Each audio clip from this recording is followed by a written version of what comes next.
Okay, good morning again, everyone. My name is Jeff Hamlin. I am the Director of Learning and Development here at the Climate Corporation, and thank you for taking the time to join this morning's webinar on how you can use the FieldView platform to both run and analyze in-field experiments effectively here in the 2019 season.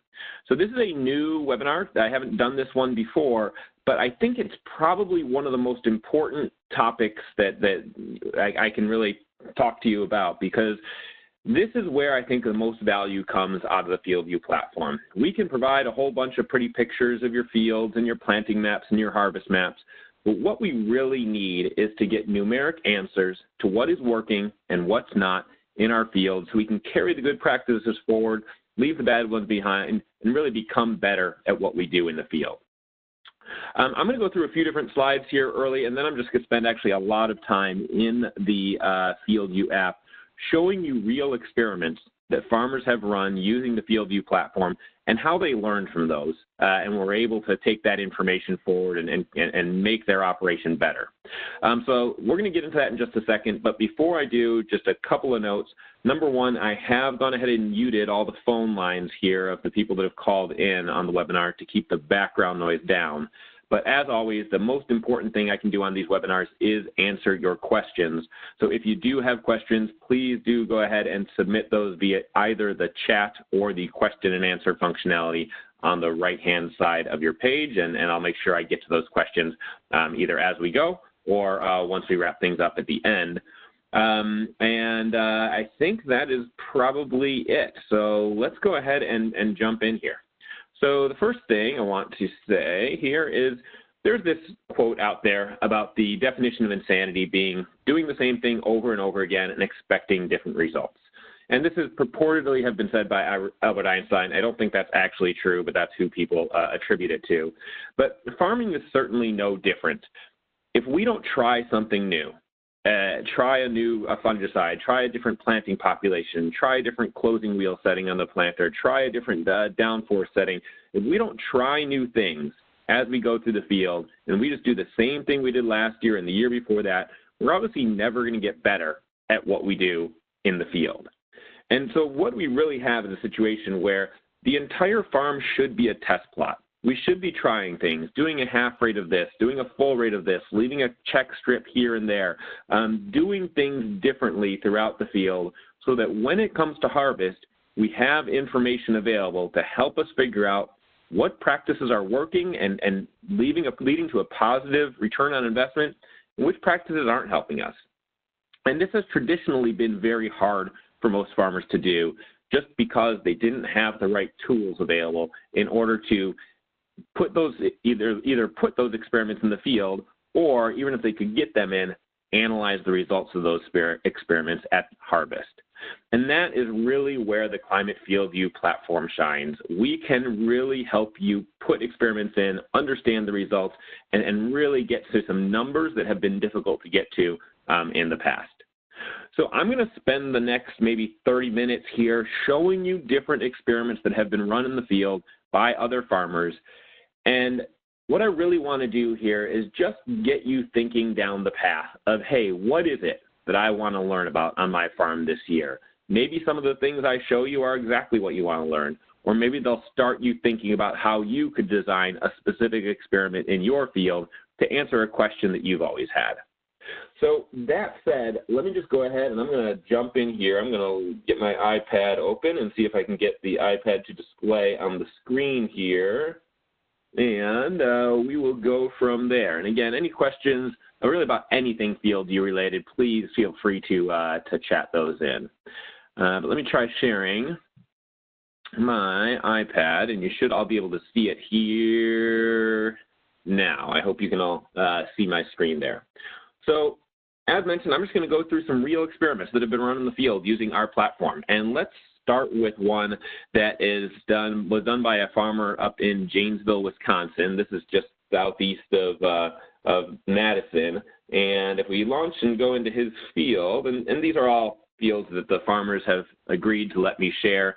As always with our platform, the data belongs to the farmer, and the farmer always has the choice of who can see it and who can that data will be shared with. And these are just fields that farmers I work with around the country have said, yeah, you can use this and show this example in some of your training events that you do. So this first one here, again, this is a soybean field in Janesville, Wisconsin. And what happened here was this guy, it was his first time using our software last year, but he picked it up really quickly, put a whole bunch of cool things into his field in terms of varying rates, varying populations, doing some different products. And one of the things that he wanted to look at was how population impacted yield for a particular variety of soybeans. And of course, his seed dealer gave him a recommendation, said, hey, plant at this population. This is the optimal population based on all of our field testing. But he wanted to find out, based on his practices, his soil conditions, really where did he start to see diminishing returns in terms of yield with respect to population. So if I go in here and look at his population map, you'll see what he did. And I'm going to look at the as-planted population map for these soybeans. And what we see here is that he didn't do anything super fancy. He didn't create a variable rate script and export it to the planter and run, an automatic variable rate script. He just manually changed his population rate every few passes as he went through the southern half of this field and created a few blocks of different populations that he then has available to look at the end of the season. Now, he got a harvest map at the end of the season that looked like this. And if we look at his yield map, this is kind of what I mean about, our system can provide you, as many systems can, with these pretty pictures that show you, hey, here's my planting map, here's my harvest map. But it's really hard to just look at these visualizations and understand, did this work? What worked? What was the right population? What was the numeric response of yield to population? Pictures just don't cut it. So we need to have analysis tools that work in conjunction with our maps.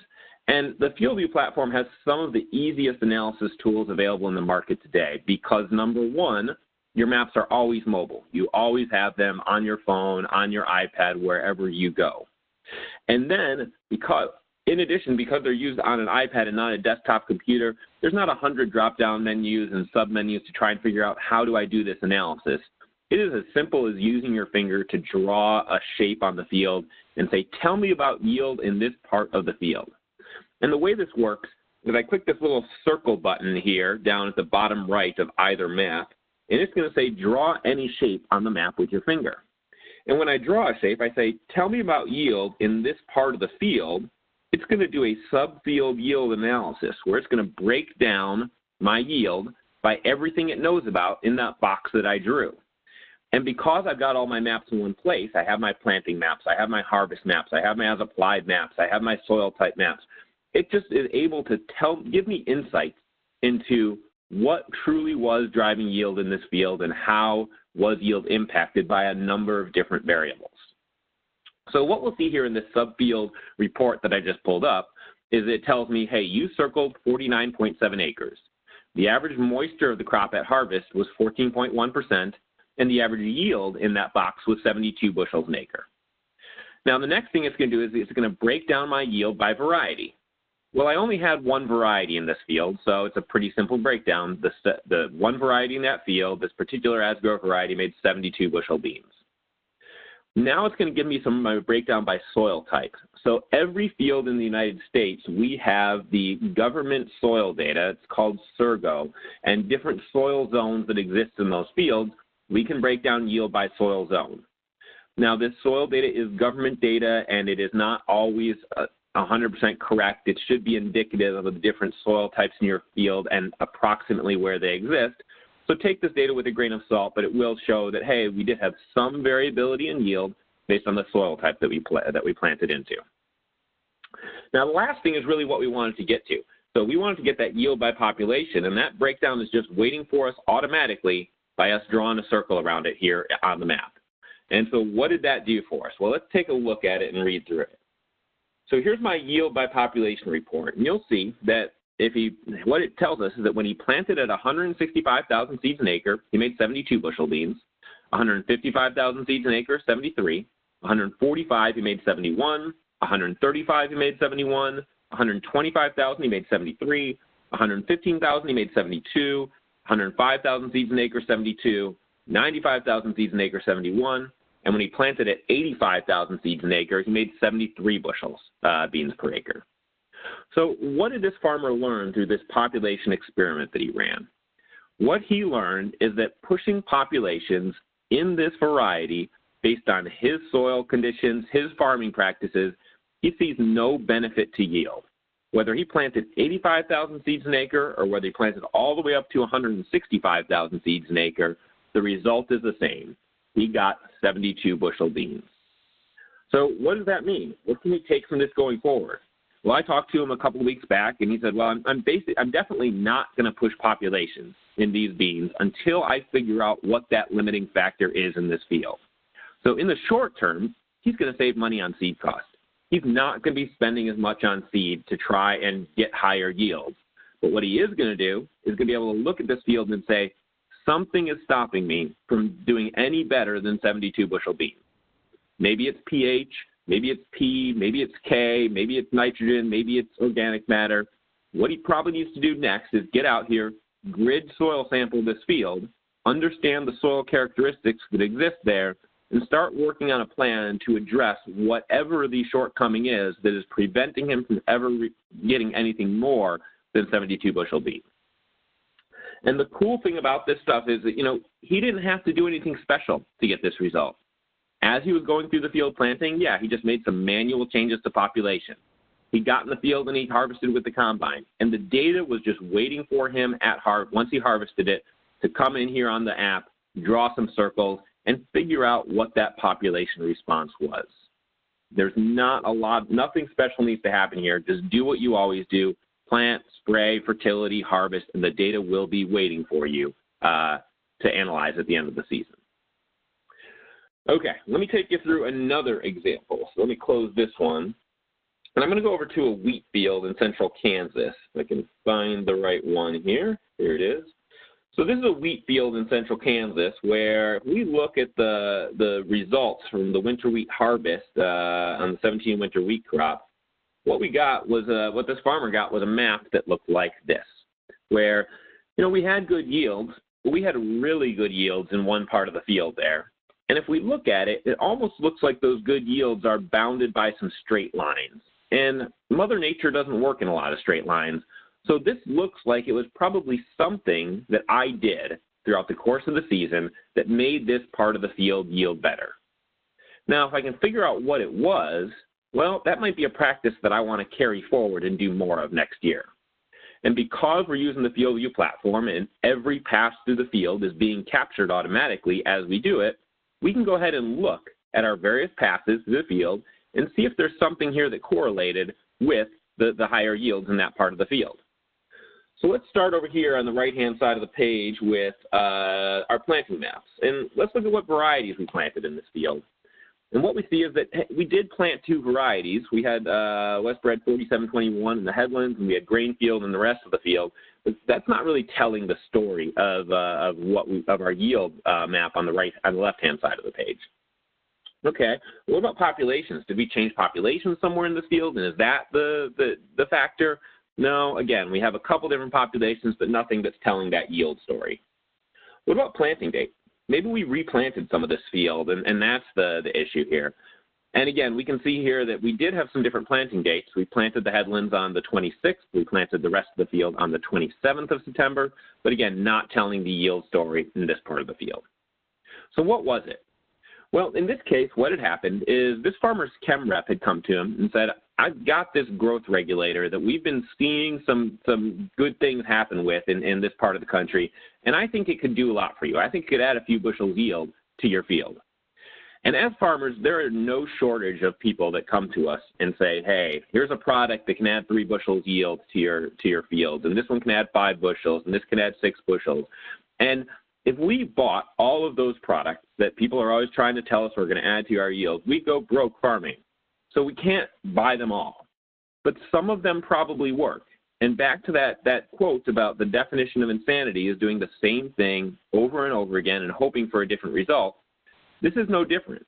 Sometimes we have to try some new practices, try some new products, see if they work, and if and when they do, then we can carry those practices forward into the next years that we're working on our farm. We've got to find out what's truly working, what are the good products out there, and be able to understand that through numeric answers at the end of the season. So let's take a look at his as-applied map, because what happened was this guy came again and said, hey, here's this growth regulator. I think it's going to work well for you. The farmer said, sure, let's try it. I'll put a couple of passes in my field and let's see what it does. So if I go ahead and pull up his as-applied map for this particular season, you can see that where he sprayed this product on the right-hand side of the field has a very high correlation with where his yields were higher. So now we can say, hey, it looks like this was the cause. This product actually did something. It did increase my yield. But the question now comes in of, this product isn't free.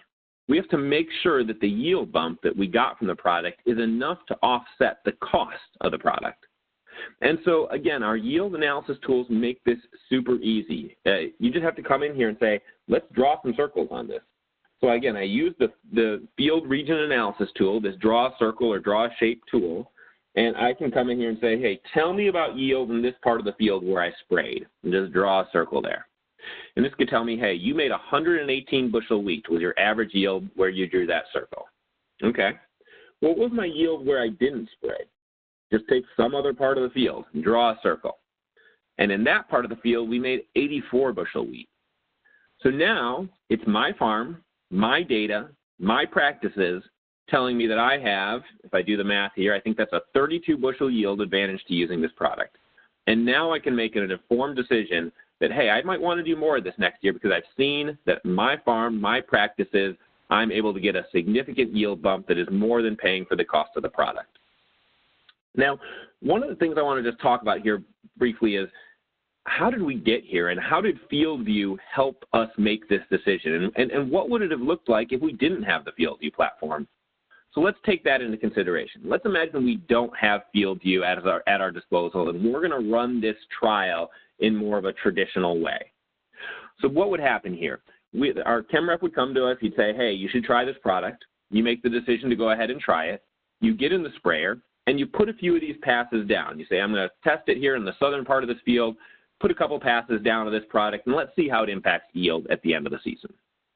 What would happen next is you'd get out of the sprayer, and you'd go ahead and you'd put some flags down in the field to mark off where that trial was. So this is where we put the trial in the field, and I can now get back to this at the end of the season and see how it worked. Then, almost inevitably, someone would run over those flags later in the season, and then you would lose exactly where that trial is. You'd know it's somewhere in the southern part of the field, but, you know, your flags would be gone and you wouldn't really know for sure. And then what would happen next is you get to harvest, and you come to this field at harvest time and you'd say, oh, wait a minute, this is the field that had the trial in it. I should really slow things down. I should get the weigh wagon out, and we should harvest some strips, and we should weigh them and determine if this product really paid for itself or not. But I've got two problems now. Number one, unfortunately, Dad ran over the flags, and I can't find them anymore, so I'm not really exactly sure where the trial is. It's somewhere in the southern half of this field. And number two, this may never happen to any of you, but sometimes people get busy at harvest. And when they get to the field, they don't want to slow down, and they don't want to get the weigh wagons out because they just got to go because the weather's coming and we got to get this field harvested. So what happens most of the time in a traditional experiment here is you put the hammer down and you get through that field harvesting it with the combine. And how do you evaluate the results of the trial? Well, as you're bouncing through the field in the combine, trying to guess where exactly that trial was, and all kinds of things are beeping at you and you're unloading and things are going on, you're watching the yield monitor in the combine and trying to get a gut feel for, hey, are the numbers looking a little bit higher here? And is this the spot where the trial actually was? And too much evaluation of experiments in the field happens that way, by trying to watch numbers on the monitor as you're harvesting and doing 100 other things and trying to get that gut feel for whether or not something worked. And that is clearly not a good way to analyze results of experiments in the field. So with this platform, with a FieldView platform, things are just much easier. Number one, you will never again have to put a physical flag in a field to mark off where you did some change or where you have some experiment in the field. Number two, you will never have to get a weigh wagon in the field again. All you have to do when you're running an experiment is put the experiment in, change a rate, change a practice, do something different, and do all the things that you would otherwise do. plant, spray, fertility, tillage, harvest, and the data will be waiting for you to analyze the moment you pull out of that field at the end of the harvest. So what this system, again, should do is it really should encourage more experimentation in the field, because you will never lose an experiment. You'll never run out of time to analyze the experiment. The data is generated by you doing all the things you're already going to do, and the analysis tools are extremely easy to use. Let me show you one other one here. So this one happens to be, and I'm going to do this over here in the CAB app. You can do these in either the CAB app or the Black app. But this happens to be an Indiana cornfield where this farmer was saying, you know what I want to look at? I want to see how planter speed impacts the yield that I get at the end of the season. Because if I can plant a little faster and my yield bump is my yield loss is negligible, well, that's real money to me. Planting's always a busy time of the season, and if I can bump up that speed and get across more acres per day when the window of opportunity is right, well, then I can get better seed set, I can get better emergence, I can get better germination. Things can end up working out better for me. So let's just see how much of a yield hit I take when I speed up the planter. So this is his planter speed map from this last 2018 season with corn. And you can see that in the middle of the field there, typically he was planting kind of 4 to 5 miles an hour. But he did a little test where he dropped it down to about 3 miles an hour and planted slower in those blue colors. And then he bumped it up to about 5 or 6 miles an hour for a couple of passes in the yellow and orange range. So I'm going to go ahead and use our field region tools. There are some there's a cooler field region tool here in the CAB app than there is in the Black app. And let me show you how it works. But basically, I click the little arrow next to the house in the upper right-hand corner, and I have the option to create a field region, just as I did in the Black app that I was using previously. But here, I have the option to draw something freehand, I can create a polygon, or I can actually select passes. And this is really neat because now what I'm trying to test in this example is how the yield was impacted in that specific pass where I slowed down to 3 miles an hour. And if I drew it freehand, I could get out my finger or my Apple Pencil and try and draw around that exact pass. But even easier, I can go ahead and say select passes, tap that pass. Oh, I got the wrong one. Let me get the right one. Let me just zoom in. It'll be easier to grab it. So I say I want to create a field region, select passes, and I tap that pass. And now it's going to analyze yields specifically in that pass of the planter and precisely in that pass of the planter. So I hit done, and it tells me here where I planted at 3 miles an hour, I got 142 bushel yield at the end of the season. So really simple to come in here and select a pass or a couple of passes, make that a region, and see how yield was impacted there. So 142 bushels where I slowed it down to 3 miles an hour. Okay. What was it where I sped it up to almost 6 miles an hour? I'll come in here, I'll do another field region, select passes, and pick this faster pass. And when I hit done, it's going to tell me that I made 152 bushels an acre in this faster pass. So actually, in this particular situation, I made higher yields when I was planting faster than when I was planting slower. So there, of course, can be other confounding factors in this experiment. Maybe there's a change in soil type there, although these are pretty close to each other, these particular passes. Maybe there's a change in elevation. Maybe some other characteristic of the field has changed, and I need to take that into consideration.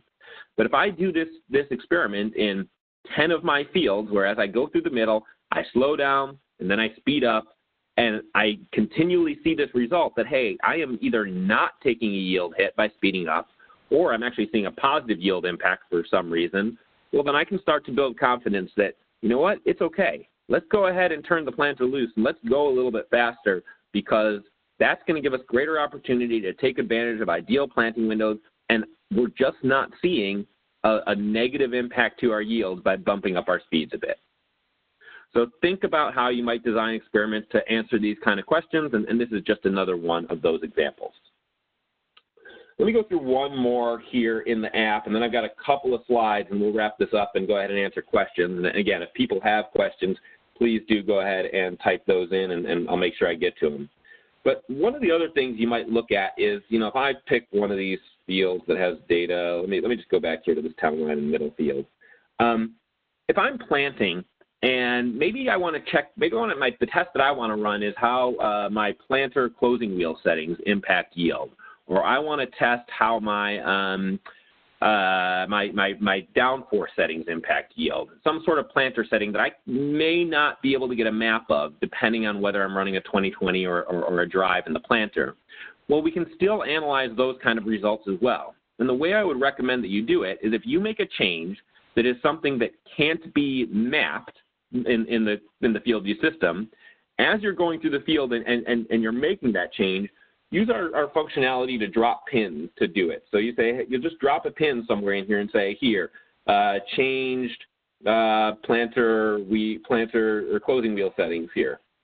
Closing wheel settings, and drop a note there. And this is essentially like dropping a physical flag in the field, but it's a physical flag that you will never lose. It will stay there forever, and so you won't. There's no possibility that at the end of the season, when you want to analyze results of, hey, how did that change to the planter setting affect yield, that you'll forget. You won't know where you did that in the field. The pin will always stay there. So as you're in the planter and you're about to start that pass where you've made the change, just drop a pin. And then when you get to the end of that test and you want to change the setting back or whatever, drop another pin. And then you'll have it marked where that trial was. And now I've got my thing marked. And even if I want to make this a little bit easier for me, before I get to harvest, or sometime, I've got it planted and I've got it marked out, I can even draw the field region and save it so that it's ready there at harvest. I can come in here and use the circle tool and say, let's draw a rectangle, drop a rectangle in the field, put it to the actual spot where I did that, drag my vertices and say, this is where the trial is. It gives me information about how it's 36 feet wide by 1,740 feet long. I might shorten the box a little bit here so that I'm not incorporating any of the headlands. I'm getting kind of true yield information and not having any of the problems because I'm in the headlands there. But now I've got a box. And if I hit done, I can save this as, this is a planter wheel setting test. And now that I've saved this region in the field, even though I just planted it, I'm still months away from harvest. As soon as I harvest this field at the end of the year, this box is going to be there for me to tap on and get an instant report of how yield was affected in that part of the field. So you can set these things up as you're going through the field, even if it is a variable that you can't necessarily get a map of by using the pins and the boxes to create regions as you go. Okay, that said, I think those are a few different examples that I have that other farmers have shared with me. I want to go ahead and show you a couple more that I've got on slides. So let me stop sharing this one here. Let's see if I can get this slide to show. So here again, this is another one that a farmer shared with me where he was putting in a population trial similar to what the guy did in soybeans in Wisconsin. This is a wheat in Kansas where every other pass through this pivot, he was going ahead and he was just changing the population on his planter. And again, this is the kind of thing you would never do if you didn't have the FieldView platform, because analyzing it would be almost impossible. You'd have to spend so much time with weigh wagons and things in the field that it would just not be worth it. But with FieldView, this is super easy to do. Just change your planter populations as you're passing through the field, harvest it, and at the end of the season, when that harvest is complete, take and draw a circle with your finger around this field, and it will automatically tell you what your yield response to population was and help you identify where that yield response starts to taper off and what the optimal population is. Another one here is this is the farmer in Indiana who is doing some other testing, and as you can see in this tweet here, he says he's tracking his disc ripper passes with FieldView tonight. And what he did was he skipped a few passes with the deep ripper, and what he wants to see is how does that affect next fall's yield map? Because every pass matters. It could matter. We want to understand if I'm doing something in the field, is this paying the bills? Is this something that actually matters, or is this a practice that's not giving me any benefit, or the cost of it is outweighing the benefit? So here, by leaving a couple of passes where he didn't rip, at the end of the season, he can come in here He plants the field, he harvests it, he draws a circle, and he's able to very easily and immediately see what his yield is with deep ripping and what his yield is without deep ripping. So you can make an informed decision about how each of these practices is either positively impacting our yield and our profitability, or maybe it's not doing for us what we think it should be doing. That said, I see a couple of questions have come in. I'll get those in a second. But in terms of next steps, think about what you want to learn on your farm in 2019 and plan experiments that will help you get those answers. As you're going through the field, I would just highly recommend, don't flat rate everything. Try some variable rate practices, and it doesn't have to be as complicated as a VR script that you generate and import. It can be simply manually changing something at some point in the field for a couple of passes, or leaving a check strip, or doing a half rate, or doing a full rate, so that at the end of the season you have the ability to draw some circles and instantly tell what the best practices were and which led to the highest profitability and highest yield. If you have questions, we have a fantastic support line. They call that 888-924-7475 number. These are folks in St. Louis. They all speak English. They all have an ag background and are going to be able to point you in the right direction. Please lean on them with questions really about anything FieldView related. They can help get you on the right track. And lastly, I'll just say that, I have been at the Climate FieldView company here since we started, and there were 5 of us sitting around a coffee shop. And so I have this very simple email address of jeff@climate.com, because when we started, we thought, hey, we don't need last names. There's only one Jeff. So it's been a lot of fun to watch the company grow and get to the point where we are. I love working with farmers directly. I love working with dealers. I love the opportunity to interface with you. If there's something that I can do or help you with, please feel free to drop me a note. I do travel a lot. I'm not as easy to reach as the support team, but if there is anything I can do, please let me know how I can help. Okay, that said, let me go and I'm going to take a look at some of the questions that have come in and see if we can get through these. Okay, so question here about my planter electronically records population and 2x2 fruit, but my in-furrow fertilizer is not recorded electronically. What's the best way to create the map if I use different in-furrow fertilizers? Okay, so if something's not recorded electronically, we have a couple different options. Let me show you one of them because this is actually kind of a cool tool. I'm going to put my iPad back up. This isn't going to quite answer your question yet, Daniel, but I think this is a start. Let me do and it may answer some other people's questions, so I think it's worth showing. One of the things that the FieldView platform can do, and let me get my iPad to show here. Share application. Here we go. You should be able to see my iPad now. And I'm going to go into the cab app. And one of the things that the cab app allows you to do is when you don't have a rate controller on something, or it's something that you just can't map with our platform, you can create that data layer in FieldView as long as it's a single product and a single rate. And so this doesn't quite answer your question, Daniel, but I think it's worth showing. But let's go over to show you how to do this. You go into settings and you go into data and you go into add field data in the upper right-hand corner. It's going to say, well, what do you want to add? And I say I want to add an activity. And now I have to say which field it's on. So I say, hey, I want to create, for example, a fertility layer or a tillage layer because I didn't capture this in the field, but I want it to be part of the field's record that I can see anytime I go to this field online. So I pick the field, I say Cliff, and I say, it's going to say what piece of equipment did this. And it doesn't need to be the actual piece of equipment that did it. It just needs to be a piece of equipment that could have done it. So if it's a fertility layer, I need to pick a sprayer. If it's a planting layer, I need to pick a planter. If it's a tillage layer, I need to pick a tillage bar. So I could go through here and say, you know what, I didn't capture my tillage layer on this particular field electronically. So I'm going to do that. It's going to ask me to give it a name, and I say deep ripping pass. And then it asks me what day I did it on, and I say, hey, I did this in November of 2018, and I hit add.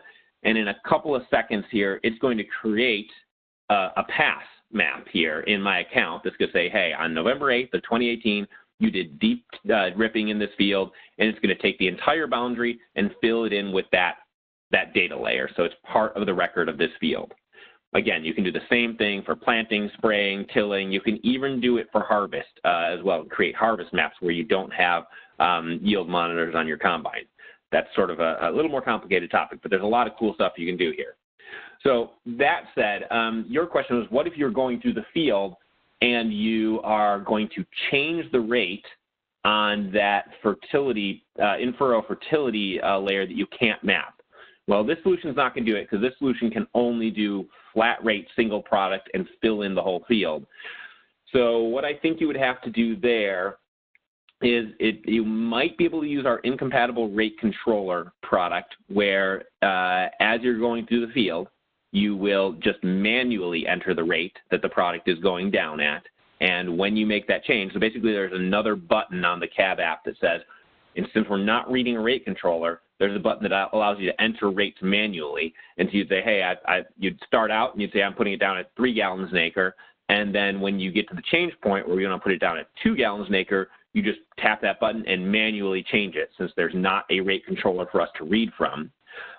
Or you would have to use the pins, I think, function where you made that change in the field, drop a pin, say, hey, I changed the rate from 2 to 3 or whatever the number is. And then, if you change it again, drop a pin at the next change point as you're going through the field. And then at the end of the season, you can just draw boxes around those between the pins to get the different regions and how yield was impacted.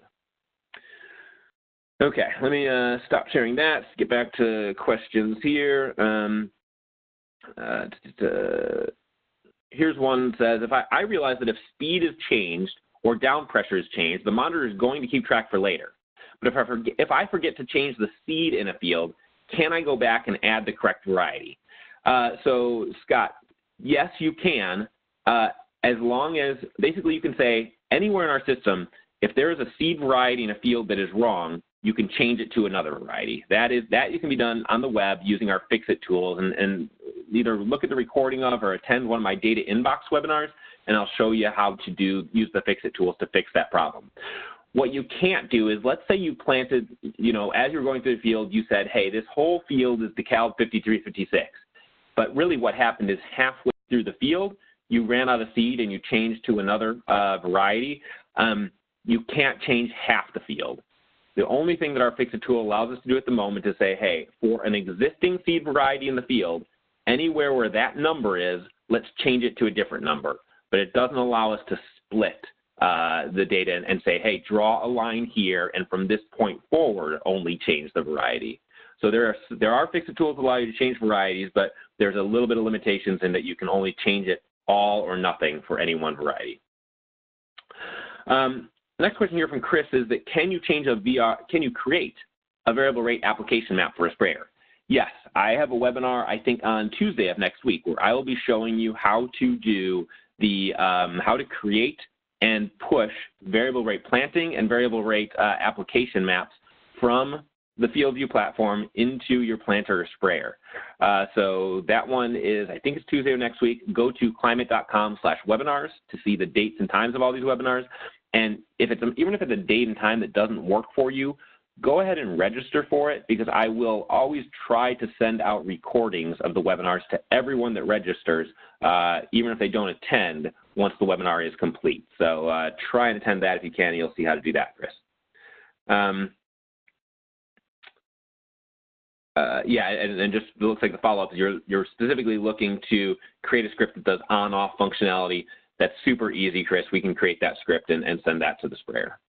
Let me see, what else came in here? So here's one. When I create a field region in a wheat field to check yield by field population, the report comes back as a population of 120,000 on the whole area. Yes, this is something I've seen as well, Paul. Wheat field region reports by population have some problems where it's not reading in all the apps the pounds per acre. I know that our tech team is aware of that, and they're working on a fix for it. I saw that it's coming, and I don't remember the exact date. But Paul, that is something that we're aware of and are trying to get fixed in all the different parts of our application.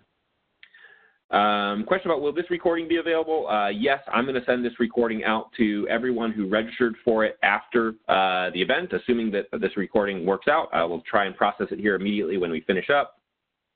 Then there's a question here, last one it looks like, from Jason. If I plant with a 2020 and I apply starter with Trimble FMX, can I use a drive to add the starter application into FieldView?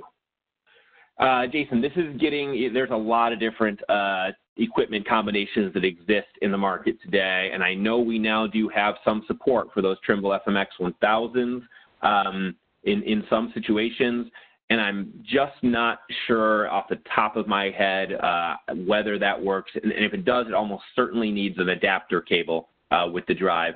What I'd recommend here is, for these specific hardware questions, call our support line, explain to them the way your system is set up, and they will be able to very quickly get you an answer about will that work, will it not work, or will it work but you need an adapter cable. Give them a call, and they're going to know the details on that a little bit better than I do. Question here about, do I have any growers entering data from aerial fungicide applications into FieldView accounts? Yes, we have seen that happen before, and what it comes down to is, you could always do what I showed you here in the CAB app and say, hey, I had an aerial fungicide flown onto this field and he did the entire field. So in order to get it into my records, I am going to just create a field data map where I say, hey, this field was sprayed with this fungicide on this date and fill in the entire boundary at this rate. But what you really want to get, more ideally, is the actual as-applied map from the plane. And so if your guy that's putting on aerial fungicides can create a shapefile for you of where he sprayed, if he's got the software that can do that, we can import those shapefiles into Climate FieldView. So it really comes down to the question of, will your operator of your aerial applicator, will he give you shapefiles of what he's done? If he's willing to give them to you, if he can do that, if he has the right equipment to do it, you can import them to FieldView and you can get the actual as-applied map and use that going forward. So not a problem as long as he can create shapefiles. Okay, I think that looks like that is all the questions that have come in. So thank you all for attending this webinar. I hope that you learned something today, and I hope this was helpful. And I will try and get a recording sent out to everyone here in the next couple of hours. It'll take a little bit to process. But again, thanks. We look forward to working with you in 2019, and hope everyone has a good weekend. Thank you.